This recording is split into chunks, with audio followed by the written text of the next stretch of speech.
Hello students, in this video we'll discuss chapter number 12, the Renaissance. Meaning of Renaissance, revival of learning and culture.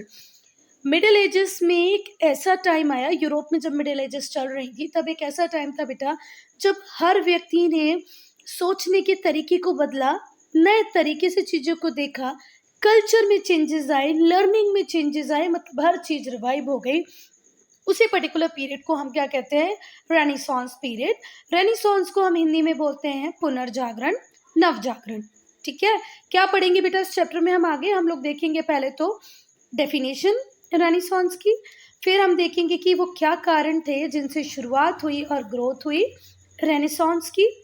फिर हम as of discoveries को देखेंगे बेटा। 15th और 16th century में बहुत major discoveries हुई, बहुत सारी डिस्कवरीज हुई, वो भी हम पढ़ेंगे। फिर हम देखेंगे कि इस रेनिसॉन्स पीरियड का आर्ट के ऊपर, कला के ऊपर क्या इम्पैक्ट आया, रेनिसॉन्स और साइंस में क्या कोई रिलेशनशिप थे, वो हम पढ़ेंगे। देन इफेक्ट्स और कॉन्सिक्वेंसेस ऑफ रेनिसॉन्स, रेनिसॉन्स के नेगेटिव इम्पैक्ट को, या रेनिसॉन्स के आने के बाद क्या रेनिसॉन्स के दुष्परिणाम हुए, वो भी हम इस चैप्टर में पढ़ेंगे। कॉन्सिक्वेंसेस का मतलब होता है बेटा दुष्परिणाम। ठीक है, अब बेटा ये जो वर्ड है फ्यूडल सिस्टम या फ्यूडलिज्म, इसका मीनिंग होता है सामंतवाद। तो जैसे ही यूरोप में डिसइंटीग्रेशन होता है फ्यूडल सिस्टम का, फ्यूडल सिस्टम एक टाइम तक बहुत चला, किंग्स इसको बहुत टाइम तक बहुत अच्छे से यूज़ करते आए, पर हर चीज़ एक टाइम के बाद ख़त्म होती है। वैसे ही ये फ्यूडल सिस्टम मतलब सामंतवाद भी ख़त्म हुआ। और ऐसा नहीं है बेटा कि ये सामंतवाद यूरोप में ही चलता था, हमारे इंडिया में भी चलता था। आप लोगों ने महाराणा प्रताप का नाम सुना होगा ना, तो महाराणा प्रताप की जो वाइफ थी जिनका नाम था अचबदे, वो सामंत पुत्री ही थी, मतलब इंडिया में भी सामंतवाद चलता था। तो एक टाइम के बाद यूरोप में सामंतवाद खत्म होता है, पूरी तरह डिसइंटीग्रेट हो जाता है।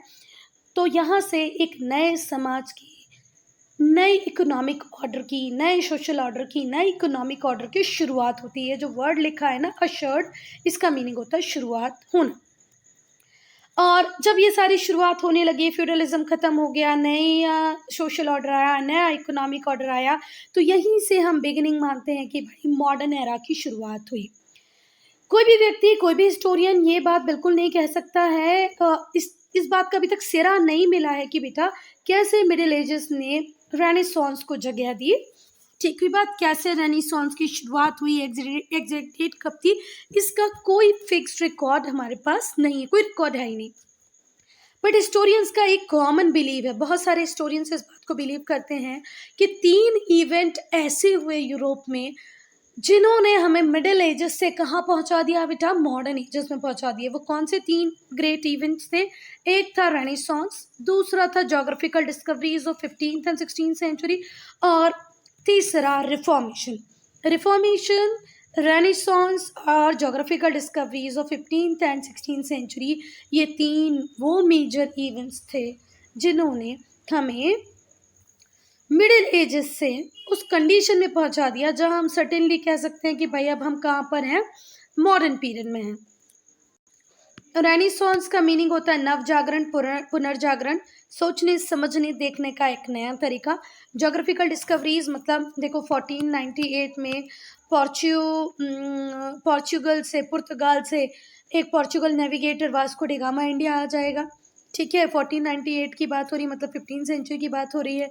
15th और 16th सेंचुरी में बहुत सारी ज्योग्राफिकल डिस्कवरीज होंगी, नए नए कॉन्टिनेंट मिलेंगे, नए नए सिटीज़ में जाने के, कंट्री में जाने के नए नए रास्ते मिलेंगे वो। और रिफॉर्मेशन का मतलब होता है शुरुआत।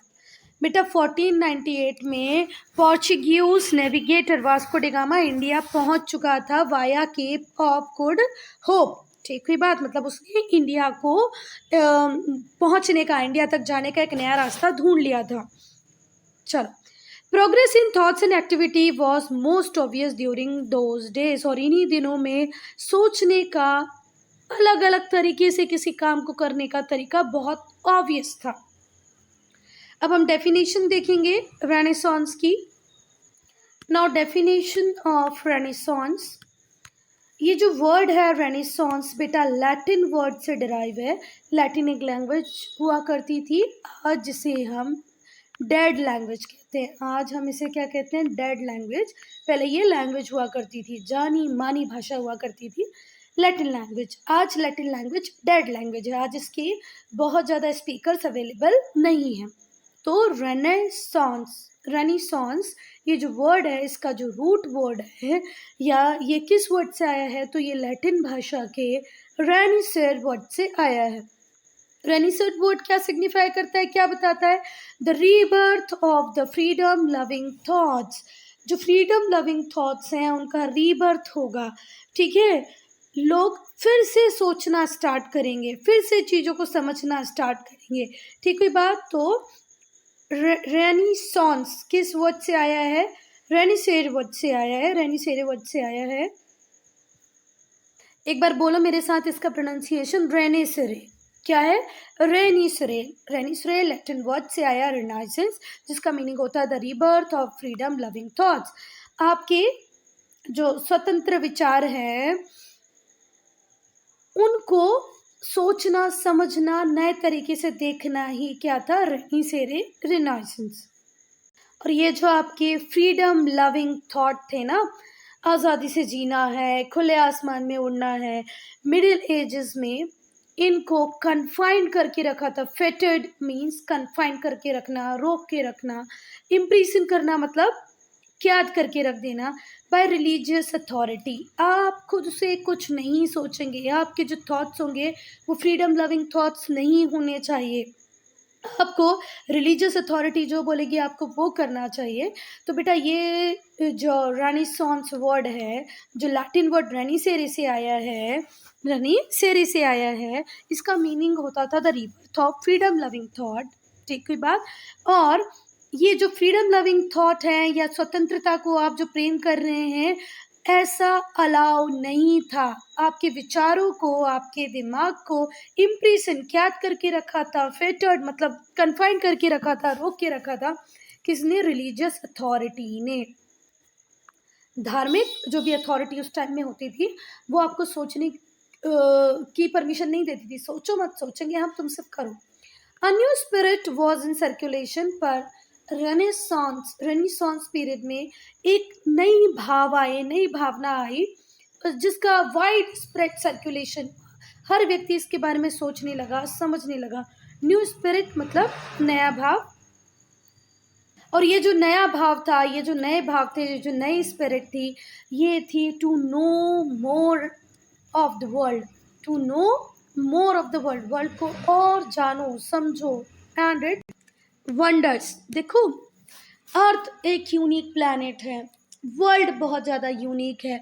तो वर्ल्ड को सोचो, समझो, जानो, इस टाइप की बातें रेनेसांस पीरियड में आने लग गई, ठीक है। मतलब अब हम हर चीज़ को उस एंगल से नहीं देख रहे थे रेनेसांस पीरियड में, वो एंगल जो हमें रिलीजियस अथॉरिटी ने दिया था, ठीक है। ये वो पीरियड था जिसमें रीबर्थ हुआ लर्निंग का, of Greece Roman classics, revival of art and growth of humanism. अब ह्यूमनिज्म की ग्रोथ होगी, आर्ट का रिवाइवल होगा, ग्रीक और रोमन क्लासिक्स लर्निंग का भी रीबर्थ होगा, रिवाइज होंगी वो भी। और बेटा ये सारे जो चेंज आई, शुरुआत कहाँ में हुई? इटली में हुई। ये सारे चेंजेस की शुरुआत कहाँ पर होती है बेटा? इटली में होती है। पर ये इटली में रुकते नहीं हैं। It pass beyond the Alp mountain. ये एल्प माउंटेन को क्रॉस करके फ्रांस, इंग्लैंड, जर्मनी पहुँचते हैं। और वहाँ जाके भी ये लोगों के फ्रेम ऑफ माइंड, दिमाग में सोचने समझने के तरीके को बदल देते हैं, लोगों के एटीट्यूड को चेंज कर देते हैं। बाद में ये यूरोप के डिफरेंट पार्ट में पहुंच जाते हैं। ऐसा नहीं है कि इटली से निकल के सिर्फ फ्रांस, इंग्लैंड और जर्मनी पहुंचे, पूरे यूरोप में ये जाते हैं। मोर ओवर, रेनेसांस सिर्फ रिवाइवल या न्यू बर्थ नहीं था जो कि पहले हो चुका है उसका, ठीक है। रेनेसांस इससे बड़ा कंसेप्ट था, ठीक है। आप ये सोच रहे होंगे कि यार हर चीज़ को सोचने का, समझने का एक नया तरीका आ गया। ये नहीं बेटा, ये एक इंटेलेक्चुअल मूवमेंट थी, ठीक है। रेनेसांस जब यूरोप में आया तो ये सिर्फ जो पहले जो चीज़ें हो रही थी उनको ही हमने एक नए तरीके से नहीं सोचा। ये एक इंटेलेक्चुअल मूवमेंट था। इसने नए डेवलपमेंट लेके आया लिटरेचर में, रिलीजन में और फिलॉसफी में। दर्शन शास्त्र को बदला, धर्म को बदला, राजनीति को बदला, कला को बदला और विज्ञान को भी बदला। तो मतलब ये मत सोचो कि पहले जिस काम को कर रहे थे या जो सोच हमारी थी आज हम उस सोच के उल्टा चल रहे हैं या कुछ और सोचने लगे हैं। यहाँ पर एक इंटेलेक्चुअल मूवमेंट आया और वो इंटेलेक्चुअल मूवमेंट किसी एक पर्टिकुलर फील्ड में कंबाइन नहीं थी। धर्म में भी परिवर्तन आ रहे हैं, दर्शन शास्त्र, फिलॉसफी को हिंदी में बोलते हैं दर्शन शास्त्र, उसमें चेंजेस आ रहे हैं, राजनीतिक स्थितियां बदल रही हैं, पॉलिटिक्स में चेंजेस आ रहे हैं, साइंस, आर्ट, हर फील्ड में ड्रामेटिक चेंजेस आ रहे हैं। That is why Renaissance is called a intellectual movement. Causes for the advent and growth of Renaissance. तो बेटा अब हम पढ़ेंगे वो क्या कौन से कारण थे जिनकी वजह से शुरुआत हुई और ग्रोथ हुई रेनेसांस की। तो पहला था the capture of Constantinople by Turks. Turks ने कंस्टेंटिनोपल को कैप्चर कर लिया, पहला कारण तो ये ही था। देखो जो ऑटोमन टर्क्स थे, देखो हमें सबको पता है कि क्रिश्चियनिटी के बाद कहीं इस्लाम आया। जब इस्लाम अपना स्प्रेड करने लगा तो देखो धरती उतनी ही बड़ी है ना। तो जिस एरिया पे पहले क्रिश्चियन डोमिनेंस था, अब उस एरिया पे इस्लाम का डोमिनेशन होगा। तो पहले कंस्टेंटिनोपल किसके पास था? क्रिश्चियंस के पास था। अब वो किसके पास जाएगा बेटा? ऑटोमन्स के पास जाएगा, टर्क्स के पास जाएगा। ठीक है। तो इन द ईयर ऑफ 1453 में जो ऑटोमन टर्क थे वो कंट्रोल कर लेते हैं किसके ऊपर? कंस्टेंटिनोपल। कंस्टेंटिनोपल को प्रेजेंट डे में हम इस्तांबुल के नाम से जानते हैं, जो बाइजेंटियन एम्पायर का कैपिटल हुआ करता था। ठीक है बात, बाइजेंटियन एम्पायर के ऊपर कंट्रोल क्रिश्चियनिटी का था, पर जब एक टाइम में इस्लाम बहुत ज़्यादा तेजी से स्प्रेड होने लगा तो कंस्टेंटिनोपल, जिसका आज का नाम है इस्तांबुल, जो कि पहले बाइजेंटियन एम्पायर की कैपिटल हुआ करता था, अब उसके ऊपर कंट्रोल किसका है? ऑटोमन टर्क्स का। कब हुआ? 1453 में। चलो, which remain in Christian hands for more than 1000 year. Constantinople 1000 years तक क्रिश्चियंस के पास था। Its libraries contains the manuscript of world famous Greek and Roman writers। जो लाइब्रेरीज थी कंस्टेंटिनोपल में, वहाँ पर मैन्यूस्क्रिप्ट बोले तो हाथ से लिखी हुई बुक्स जो होती हैं उसे हम मैन्यूस्क्रिप्ट कहते हैं। कई बार वो पेपर्स के ऊपर होती है, पाम लीव्स के ऊपर होती है, कई बार बार्क पर होती है, पर मैन्यूस्क्रिप्ट मतलब जिनको हाथ से लिखा गया। तो वर्ल्ड की बहुत फेमस ग्रीक और रोमन जो राइटर्स थे उनकी जो मैन्यूस्क्रिप्ट थी वो कंस्टेंटिनोपल की लाइब्रेरी में थी। जैसे ही सीज हुआ इस सिटी का कि भैया अब ये सिटी किसके पास रहेगी? ऑटोमन्स के कब्जे में आ जाएगी, इस्लाम डोमिनेशन में रहेगी। तो जो स्टूडेंट्स और जो स्कॉलर्स थे वो भाग गए वहाँ से with the number of priceless manuscript. उन्हें पता था भाई कि हम ये हमारी जो मैन्यूस्क्रिप्ट है इनका क्या ही करेंगे ये ऑटोमन टर्क्स। तो उन्होंने उन मैन्यूस्क्रिप्ट को लिया और वहाँ से भाग गए। और बेटा ये जो लोग कंस्टेंटिनोपल से भाग रहे थे, इन सब का भव्य स्वागत हुआ, इन्हें स्पेशली वेलकम किया गया इटली में, बिकॉज जॉर्ज गेस्ट का कहना था कि भाई ये वो ज़मीन है जहाँ पर महान दांते, पेट्रियार्क और बोकाशियो हुए। तो कहीं से भी कोई भी व्यक्ति आएगा, अगर वो लॉरिएट है, उसमें नॉलेज है, तो हम उसे वेलकम करेंगे। तो जितने भी नॉबल्स थे बेटा, मर्चेंट्स थे, चर्चमैन्स थे, ये सब फ्लॉक किए किसके सामने? ये झुंड बना लिए, इकट्ठे हो गए न्यू टीचर्स के सामने। अब इनमें से जो कुछ टीचर्स थे उन्होंने तो अपनी एकेडमीज बना ली इटली के डिफरेंट टाउन्स में, इंपॉर्टेंट टाउन्स में। जो ग्रीक स्कॉलर थे जिनका नाम था क्राइसोलोरस, ठीक है, जो भी कहाँ से आए थे? कंस्टेंटिनोपल से आए थे। एक ग्रीक स्कॉलर थे जिनका नाम था क्राइसोलोरस, जो भी कहाँ से आए थे? कंस्टेंटिनोपल से आए थे।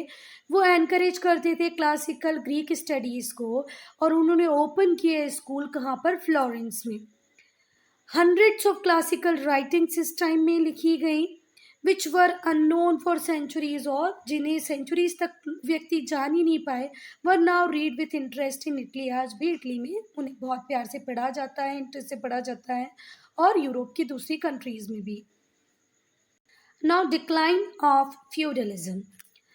देखो, जो फ्यूडल सिस्टम हुआ करता था उसमें होता क्या था, huge states were owned by landlords. Landlords होते थे, उनके पास बहुत सारी ज़मीनें होती थी जो एक्सप्लॉइट करते थे किसको, पीजेंट्स को। देखो, जैसे मैं एक हूँ, मेरे पास अगर बहुत सारी ज़मीन है तो क्या मैं उस ज़मीन पे काम कर पाऊंगी? नहीं। तो मैं किसानों को बुलाऊंगी और कहूँगी चलो इस ज़मीन पे काम करो, है ना। तो इस तरीके से मैं एक्सप्लॉइट करूंगी किसको, किसानों को। जो फ्यूडल सिस्टम था वो opposed to progress and social mobility.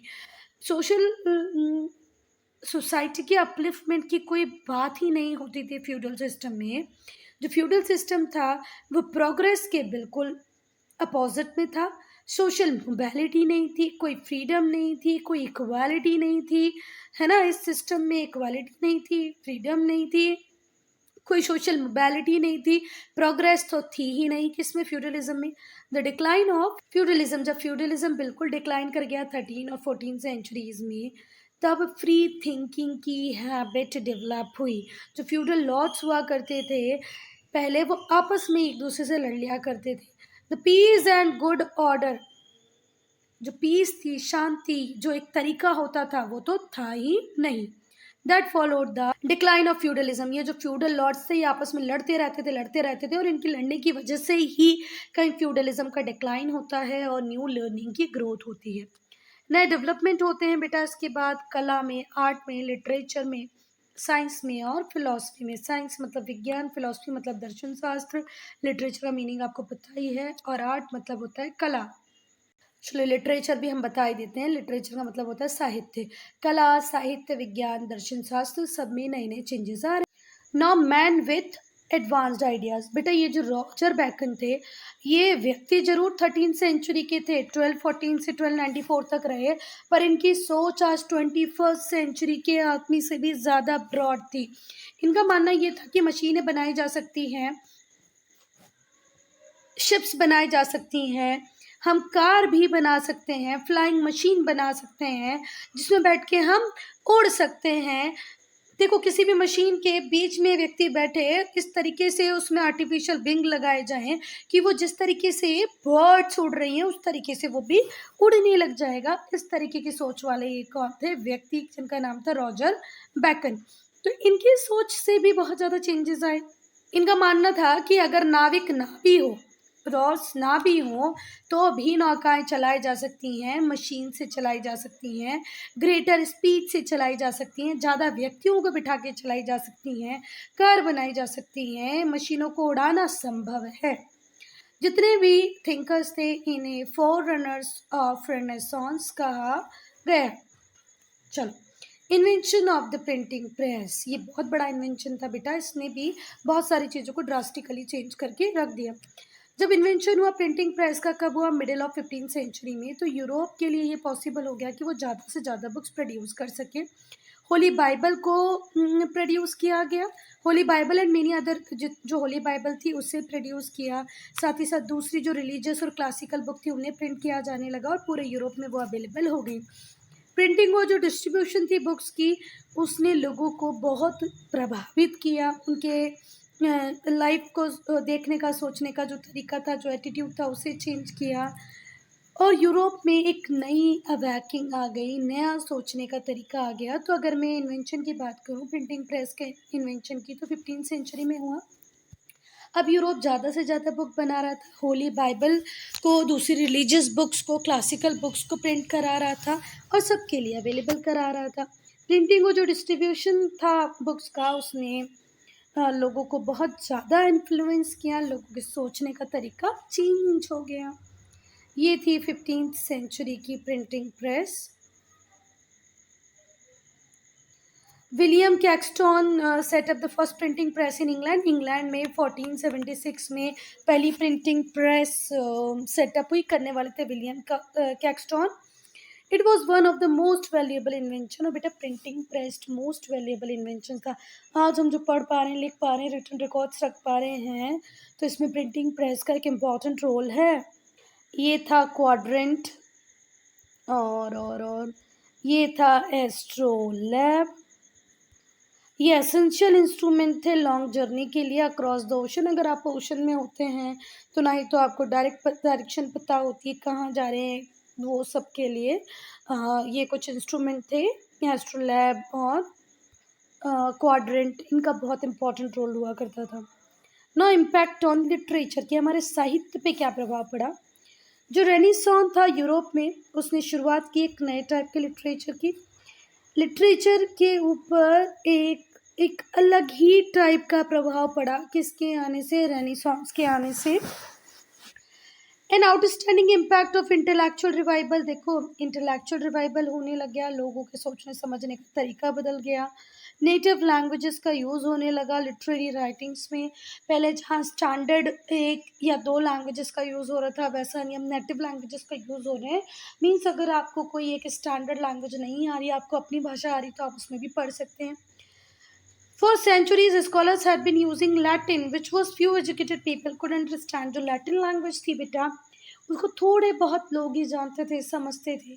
तो अगर आप लैटिन लैंग्वेज में लिटरेचर लिख दोगे तो उसकी रीच सिर्फ थोड़े लोगों तक रहेगी, थोड़े ही लोग उसको पढ़ेंगे, बाकी लोग नहीं पढ़ेंगे। तो अब जब नेटिव लैंग्वेज में राइटिंग स्टार्ट हुई तो ऑडियंस ज़्यादा बढ़ गई। जो मॉडर्न यूरोपियन लैंग्वेजेस थी, उन्होंने लैटिन को रिप्लेस कर दिया as the language of poetry, drama, fiction. अब आज की बात करूँ मैं तो आज तो लैटिन डेड लैंग्वेज है। आज तो ना ही तो इसमें पोइट्री है, ना ड्रामा है, ना फिक्शन है, ठीक है। इसीलिए हम कहते हैं जो रेनेसांस था उसने डेवलपमेंट किया है वर्नाकुलर लैंग्वेजेस का यूरोप में। यूरोप में जिन लैंग्वेजेस को बोलना एरिस्टोक्रेसी पसंद नहीं करती थी, उन लैंग्वेजेस का बोलबाला कर दिखाया किसने, रेनेसांस पीरियड ने। ना मैकियावेली को हम मॉडर्न पॉलिटिकल फिलॉसफी का पापा कहते हैं। Father of modern political philosophy is Machiavelli. ये फ्लोरेंस से थे, जो कि हिस्टोरियन थे, जिन्हें पॉलिटिकल फिलॉसफी का फादर भी कहा जाता था। इनकी जो वर्क था द प्रिंस, उसमें ये डील करते हैं पॉलिटिकल कंडीशंस जो इटालियन स्टेट्स में थी during 15th and 16th century. 15th-16th century में जो इटालियन स्टेट्स की कंडीशन थी उसको एक्सप्लेन करते हैं हमारे मैकियावेली। इनके जो आइडियाज़ थे, जो सजेशंस थे, उनका प्रोफाउंड इन्फ्लुएंस था लोगों के दिमाग पे, पॉलिटिकल लीडर्स के दिमाग पे। उन्होंने सजेस्ट किया कि भाई जो पॉलिटिकल मैटर्स हैं इन्हें हमेशा धर्म से दूर रहो। राजनीति इज़ राजनीति, धर्म इज़ धर्म, politics is politics, religion is religion, दोनों को मिला के क्या ही हो जाएगा, दोनों को सेपरेट रखो, ऐसा कहना था हमारे मैकियावेली का। नाउ बैकन, फ्रांसिस बैकन एक ग्रेट इंग्लिश स्कॉलर थे। इनका ऐसे था जिसमें बहुत ज़्यादा विजडम की बातें हुई, समझ की बातें हुई। विजडम क्या होता है? विजडम बोले तो विजडम का मतलब बुद्धि होता है ना। In his Latin works Novum ऑर्गेनम, Novum ऑर्गेनम हो सकता है बेटा, अब ये लैटिन वर्ड है, इसका प्रोनाउंसिएशन मैं प्रॉपर नहीं करी होंगी। तो नोवम ऑर्गेनम जिसे किस भाषा में लिखा गया था? लैटिन भाषा में लिखा गया था। New Atlantis, he talked of applying scientific methods and doing everything in a scientific way. Bacon कह रहे हैं, जो कि एक इंग्लिश स्कॉलर हैं, जिन्होंने कैसे लिखा है मच ऑफ विजडम। हिज ऐसे कंटेन मच ऑफ विजडम, बुद्धि की बातें करता है। लैटिन वर्क नोवम ऑर्गेनम और न्यू अटलांटिस में इन्होंने कहा है कि जो साइंटिफिक मेथड है, किसी भी काम को करने का जो साइंटिफिक तरीका है, उसे अप्लाई किया जाए। देन शेक्सपियर एक फेमस इंग्लिश पोएट थे, ड्रामेटिस्ट थे 16th सेंचुरी के।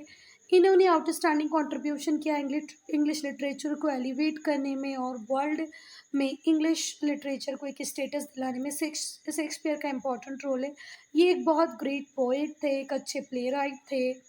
Play right England had ever produced, England ने जितने भी पोएट प्ले राइट प्रोड्यूस किए हैं उनमें से शेक्सपियर एक थे।